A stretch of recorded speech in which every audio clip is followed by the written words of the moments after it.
Welcome back to D-Max Mad Gaming. I'm your host, The Masked Gamer, and here we believe gaming is a lifestyle, not a hobby. And welcome to my first assessment video, where I will be assessing the new God of War, which came out on April 20th, 2018 for the PlayStation 4 and the PlayStation 4 Pro. So I was really skeptical about this game because I'm a big Santa Monica fan, and I'm a big fan of the previous God of Wars. I didn't think they was going to be able to make a better God of War game than they did in their previous games that they had. I didn't think they was gonna be able to improve upon this franchise at all, but they was able to, and I was really impressed by it. Now, in this video, I'm talking about three important parts of the game that really impressed me the most. And the reason why they impressed me the most is because one, I had some real skepticism about first changing a one-dimensional character to a three-dimensional character. But I'm happy to report they did really well on that. Way to go, Santa Monica. You have made a one-dimensional character that couldn't grow, couldn't learn, to a character that learned so much in his journey. Made him so realistic, so relatable. I was impressed by that. Thumbs up, Santa Monica, for that. And on top of that, you had a companion, Atreus, his son. I thought it was gonna be another escort mission, but I was happily mistaken because it was not. Atreus is a great add-on to this game. He was a great help. He helps you out in the game so much that you wouldn't know what to do without him. It was really interesting how they implemented this character where he wasn't a hindrance to you. He was something that you could use. He was another tool you could use to progress in the game. So I was really impressed by that. And the third thing I was worried about, the third thing that really had me skeptical was that they was trying to make it a story-driven game. They was trying to create a narrative that actually made you feel, gave you some emotions, make you care about the characters. I didn't think I was going to be able to care about Kratos and his son, but I'm happy to report they did really well on that. And so the three things we're going to discuss in this assessment video is the game mechanics, the narrative, and the graphics. Now, the first thing we'll talk about is the game mechanics because I thought that's the most important part of any game.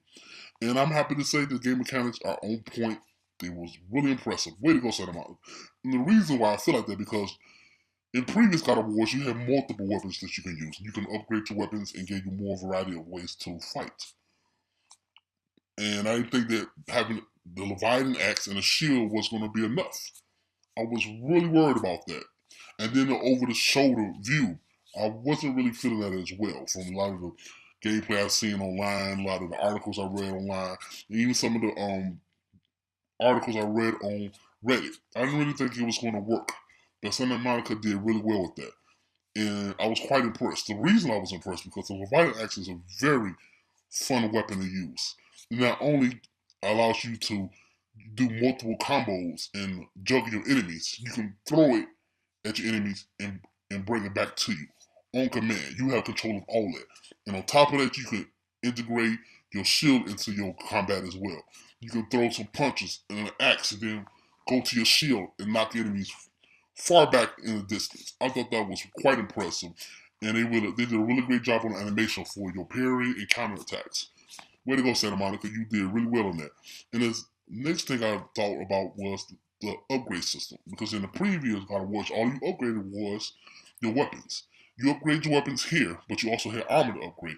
They added a little bit. They added a little bit of RPG into it as well. It got some RPG elements in it that is quite welcome and did very well. The reason why I feel like they did really well with it is because it's a vast upgrade system, but not so complex where it takes all day to accomplish something.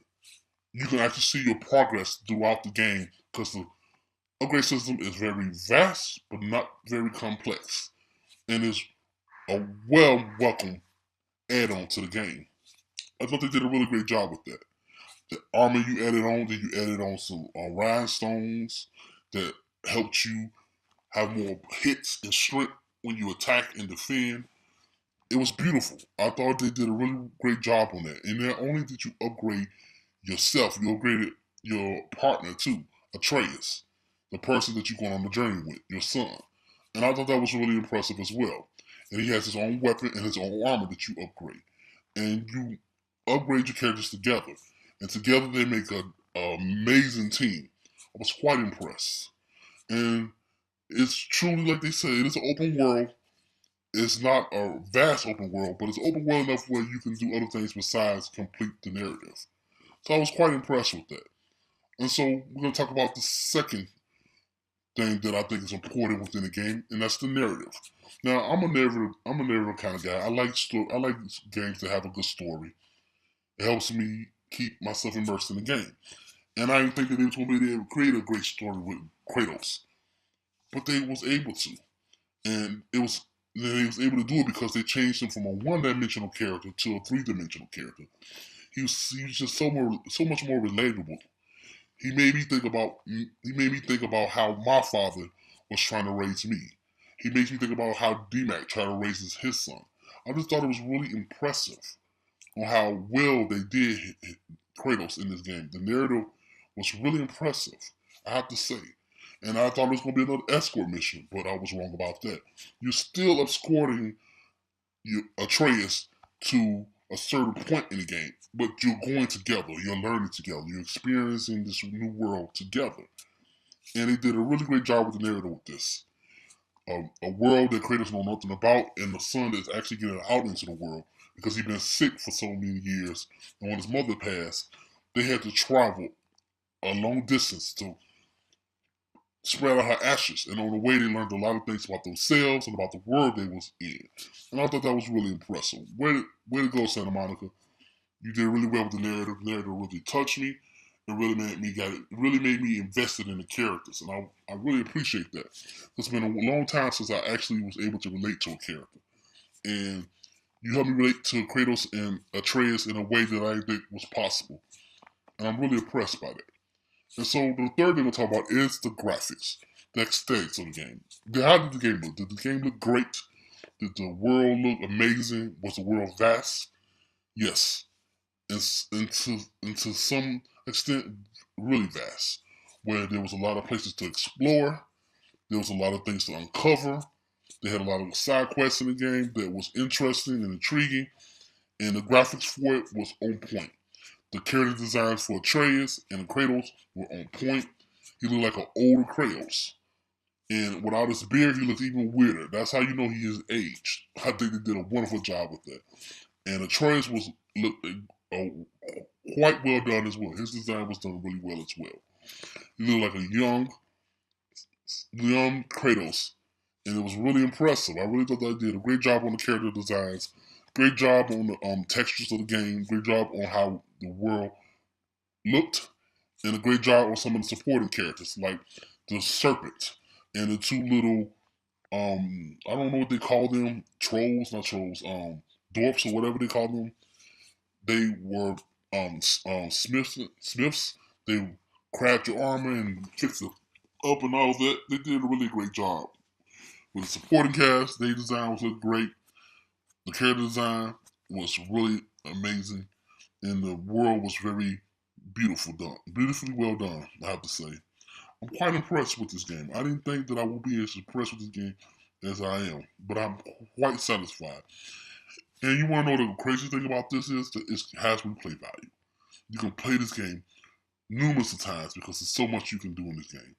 It's not quite like Witcher 3 where you have hundreds of hours of time to play, but it's enough to do where you feel like it's worth $60. And I was quite impressed by that. I have to say, Santa Monica, you made another Game of the Year game, and I'm quite satisfied. Let me know what you guys think about the new God of War game. Did you get a chance to play it?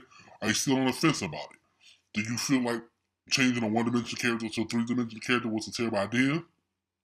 Do you think added a trace to the gameplay and to the narrative was a bad idea? Do you think a narrative for God of War game is just unheard of? Let me know your guys' thought in the comment section below. And as always, thank you for staying to the end of the video. Make sure you throw the shirt again at that subscribe button and that notification bell to be notified when I upload more assessment videos. And you have been watching D-Max Man Gaming. I'm your host, The Masked Gamer. Keep gaming. I'm out.